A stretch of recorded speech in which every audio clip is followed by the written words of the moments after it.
detonation in T-minus 60 seconds. I repeat, warhead detonation in T-minus 60 seconds.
All reactor operators, if you are suffering from extreme exhaustion,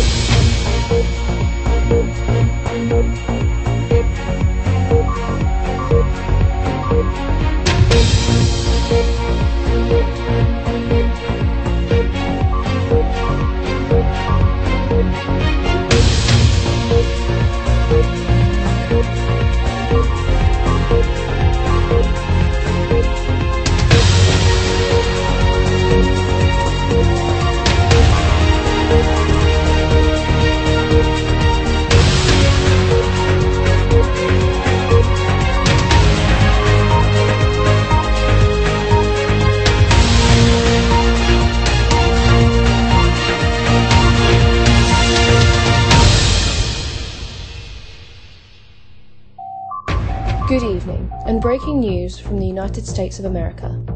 The BBC has just received confirmed reports that the crown jewel facility of the Quantum Corporation has just suffered a catastrophic loss. The Madison Research Facility, located just east of New Haven, Connecticut, engaged what their site administrated in newly obtained classified data called Protocol Salatin, which is the detonation of a 1 megaton nuclear bomb located roughly 1 kilometer underground in the event of a data breach.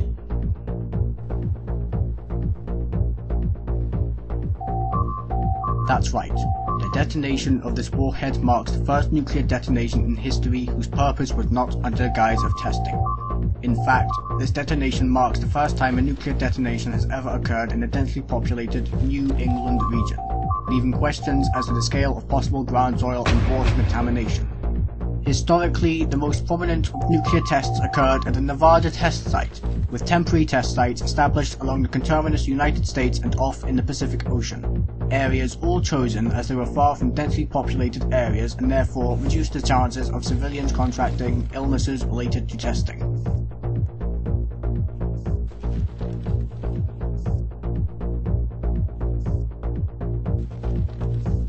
As mentioned earlier, analysts were able to ascertain the purpose of Protocol Salatin as being an emergency protocol to destroy the facility in the event of a critical data breach, the data being of a lab division called Epsilon 8.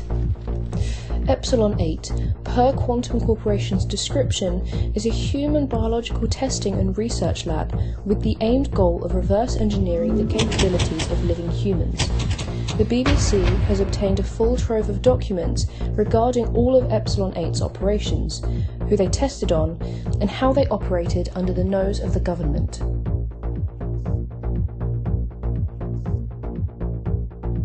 Testing ranged from various different branches of biosciences, mostly having to do with neurology, cardiology, and virology.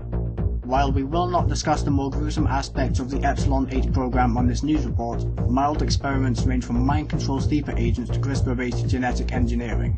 Overall, there were 152 subjects named on the subject roster, most of them stemming from a lower class background and half of them presently deceased.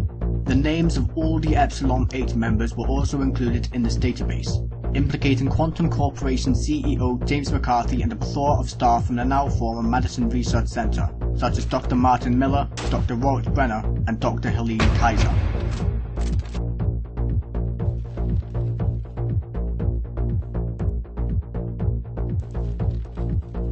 As such, members of the Epsilon 8 program were apprehended and detained by federal authorities, the United States Attorney General Edwin Meese issuing a press release stating that the Department of Justice would file a criminal suit against members of Epsilon 8 for high treason against the United States, conspiracy against the United States, 43 counts of second-degree murder, 26 counts of voluntary manslaughter, 102 cases of kidnapping, fraud, and criminal malfeasance.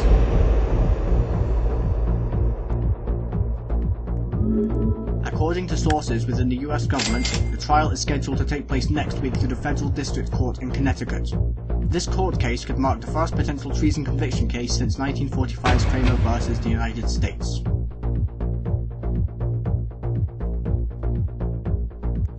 Epsilon 8, according to the database leak, commenced operations around the time the Madison Research Center was built, culminating various different experiments and various staff members, names of whom have all been identified. Epsilon 8 used accounting tricks to throw government subsidy money into a black budget, accumulating millions to almost billions of dollars in funding. An annual funding sheet dating back to 1972 detailing an exponential growth of program funding. According to the US government and even the Epsilon 8 database, the government had zero knowledge of the existence of the Epsilon 8 program, with Epsilon 8 members stating that the laboratory was intentionally hidden in the deepest part of the facility to, quote, deter employees or government officials from stumbling upon it, end quote. We'll have more for you after the break.